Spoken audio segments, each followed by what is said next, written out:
You ever have a moment where you realize somebody judged you before you even opened your mouth, like the verdict came in before the trial even started? Yeah, that's where this story begins, at a quiet gas station in the middle of an ordinary afternoon sun overhead, pumps clicking, traffic humming, nothing dramatic at all. At least, not yet. I was standing there beside my SUV, just topping off the tank suit jacket still on from court because I'd come straight from work, minding my business the way anyone does when they think they're just another face in the world. And across the street, a patrol car slowed down. Not fast, not loud, just slow enough that you could feel the attention before you even saw it. You know what I mean? I glanced up once, casual, figured he was watching traffic or looking for a parking spot.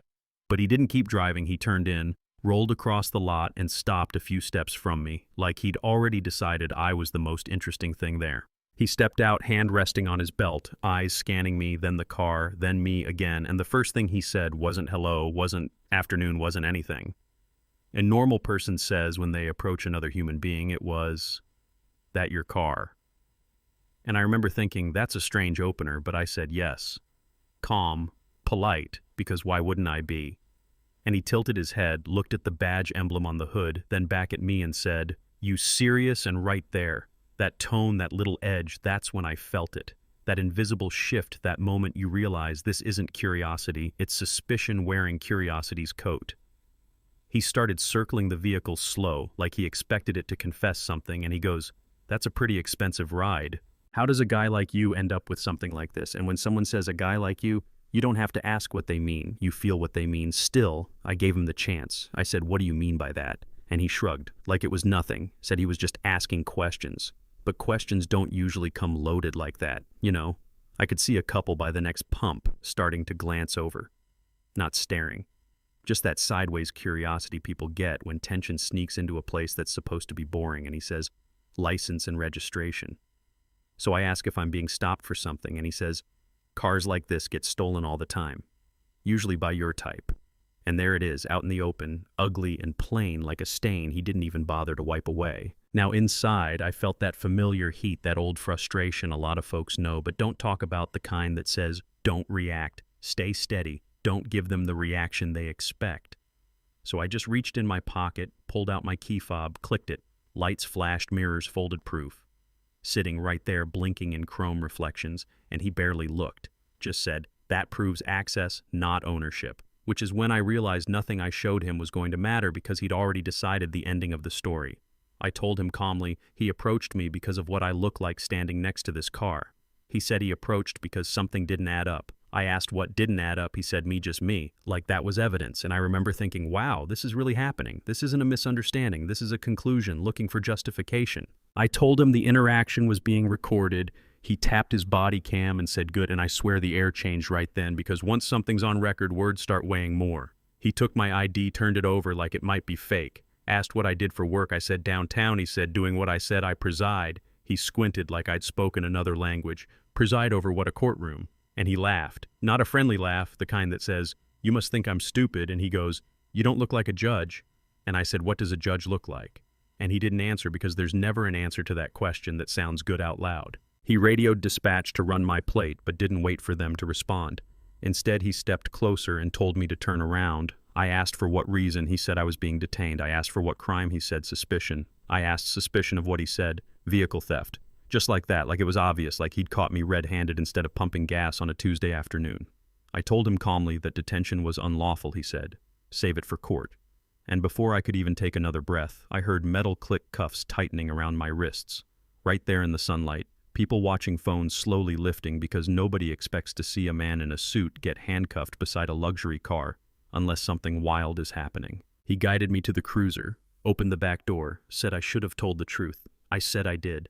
He smirked and said, "Yeah, you're a judge." And I said yes. And he goes, "I've been doing this 15 years. I know when someone's lying." And I told him I know when someone decided the outcome before asking the question. And that line must have landed because he shut the door harder than he needed to. Backup showed up a minute later, lights flashing. Second officer stepping out with that cautious look like he'd walked into the middle of a movie scene without the script.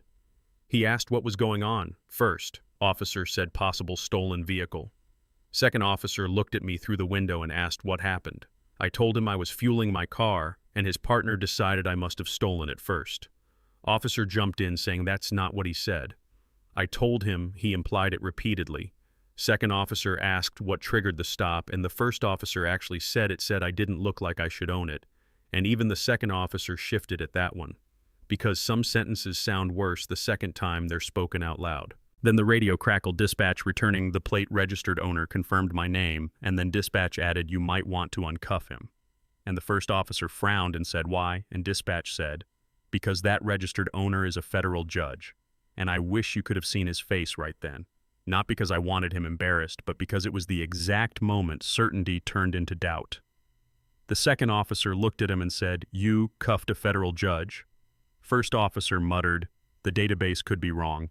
Dispatch said negative confirmed through federal directory, and suddenly those cuffs came off real quick, real careful, like they were fragile glass instead of steel. I stepped out, straightened my jacket, rubbed my wrists once, not angry, not loud, just steady.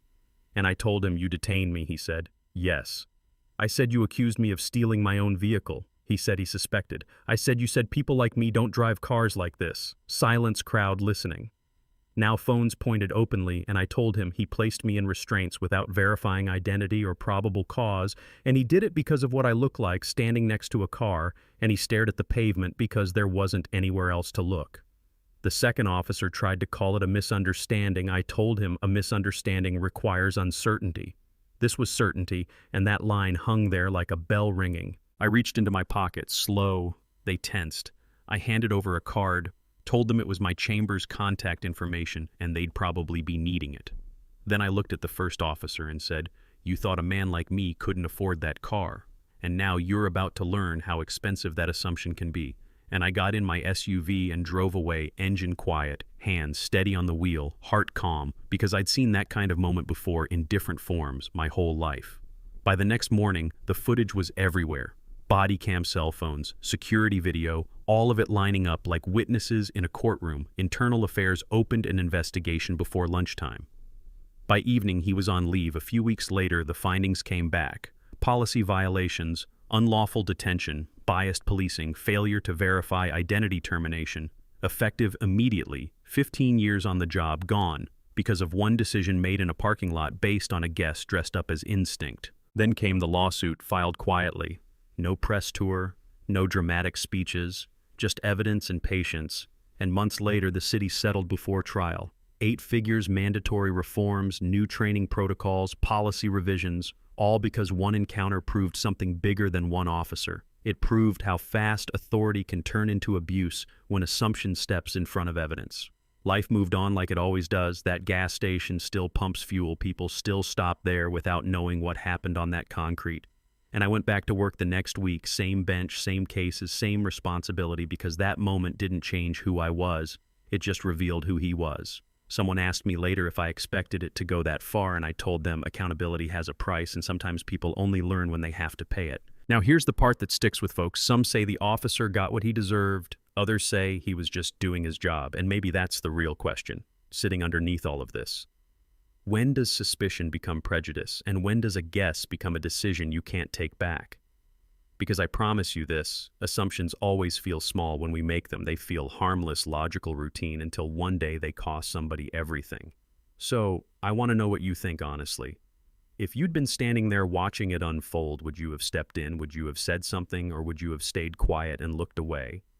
Tell me down in the comments whether you think that was justice or something else entirely. And if you've ever seen a moment like that in real life, share it, because the conversations people avoid are usually the ones that matter most.